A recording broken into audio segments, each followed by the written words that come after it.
Todavía lo recuerdo como si fuera hoy. Marcelo, despertate que se nos inundó el dormitorio.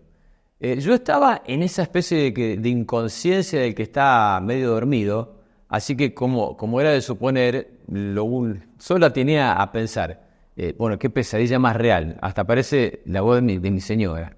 Claro, después sentí, dale, despertate. El segundo llamado ya te diría que me hacía pensar en que iba a ser de una de esas pesadillas, qué sé yo, Full HD o en 4K. Después, al final de cuentas, logré abrir los ojos para comprobar que la de la voz era en realidad mi mujer. Y yo digo, a esa altura de la pesadilla ya se convertía como una especie de película en 3D. Y para mis adentros pensé, antes de desayunar, lo primero que iba a hacer era escribir esa trama. Por eso de que, vieron como que en la media hora ya uno ni se acuerda de haber soñado. A ver, todo bien. Pero lo del sacudón que me dieron a continuación, ya no lo esperaba. La cosa se empezaba a poner medio tenebrosa y dije, me voy al baño y de paso me despabilo un poco. ¿Qué pasó? Puse un pie en el piso y lo que sentí daba cabida a dos suposiciones. La opción 1 era, o lo que experimentaba era una pesadilla candidata al Oscar, y la opción 2, lo que realmente estaba pisando era agua. Bueno, muy a mi pesar, era la opción 2. Miré hacia abajo y pude comprobar que mi propia cama se apoyaba sobre un pequeño lago de algunos centímetros de profundidad. Me paré sin creerlo demasiado y desde la ventana pude comprobar que todo mi querido patio se había transformado en una especie de mar del que solo asomaban los árboles que yo mismo había plantado.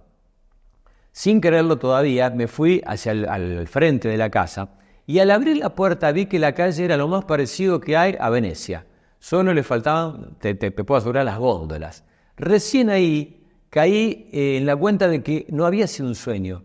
Era una cruda realidad y mi ciudad se acababa de despertar con una de esas lluvias que íbamos a recordar por mucho tiempo.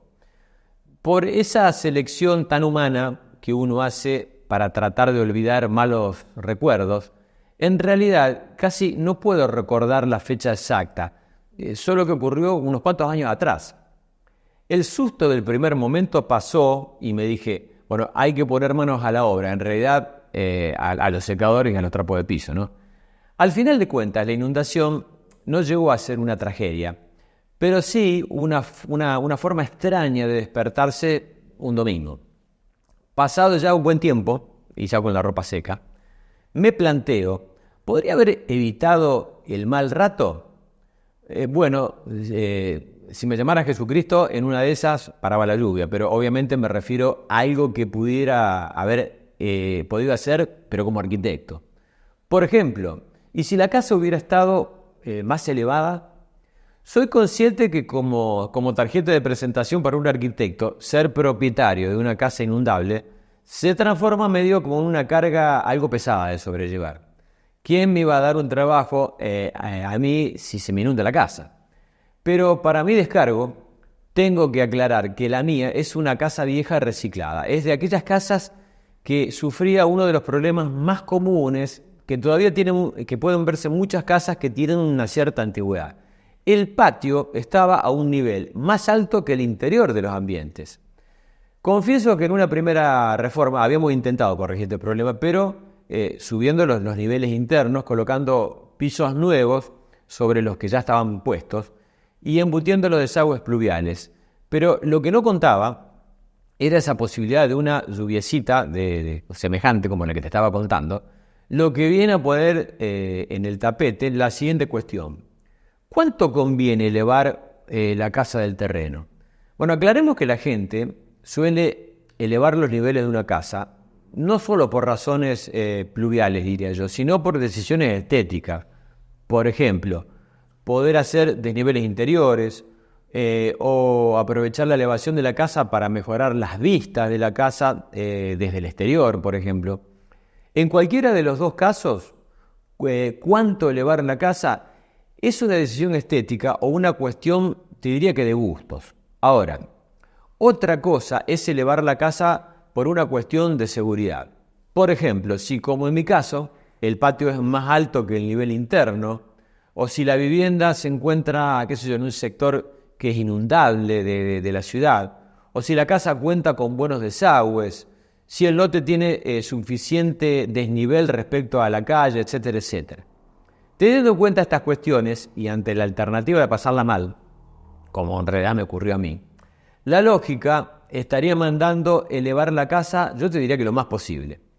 Pero como en este mundo nada es gratis y 1 más 1 no siempre es igual a 2, sucede que elevar la casa es directamente proporcional a la suba de los costos de construcción. Dirás, ¿a qué me refiero? Mira, subir los niveles de la casa implica construir más, levantar más paredes, gastar más en materiales y mano de obra. Y si tenemos en cuenta que este rubro representa la mampostería, algo así como el 20% del costo total de una vivienda, podrán imaginarte que la decisión no es tan sencilla tampoco.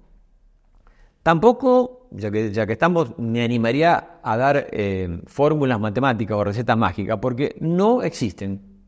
Creo que la medida para saber cuánto elevar la casa es una decisión que tiene que analizarse en su contexto. La idea no es gastar de más, yo digo por las dudas lo aclaro, ¿no? Pero tampoco andar corriendo el riesgo de inundarse, como en definitiva me pasó a mí. A falta de un nivel máximo histórico de inundación, dato que en realidad pocas veces se consigue, quedan pocos caminos. Lo más económico que podés hacer es tratar, por ejemplo, de recorrer el barrio y ver el nivel de las construcciones de las casas vecinas, sobre todo de aquellas que ya llevan mucho tiempo de construidas. Luego te diría que toques el timbre y preguntarle a ese vecino si alguna vez tuvo un problema de inundación en su casa o en su patio. Si no lo tuvo, yo te diría que este va a ser un buen nivel, un buen dato para estimar el nivel de nuestra futura casa.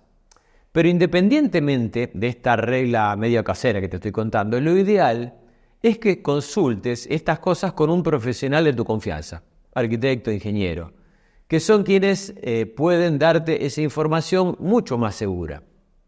También quiero hacer notar que cualquier precaución que se tome será inútil el día que el de arriba se avive de cómo nos estamos portando aquí debajo y decida mandarnos otro diluvio universal. Allí no va a haber elevación de casa que valga. Por las dudas, viendo cómo están las cosas y los méritos que venimos haciendo, solamente por las dudas, yo diría preparando los remos. Si te gustó lo que acabas de ver, te invito a que te suscribas y nos acompañes, porque se vienen episodios muy pero muy interesantes.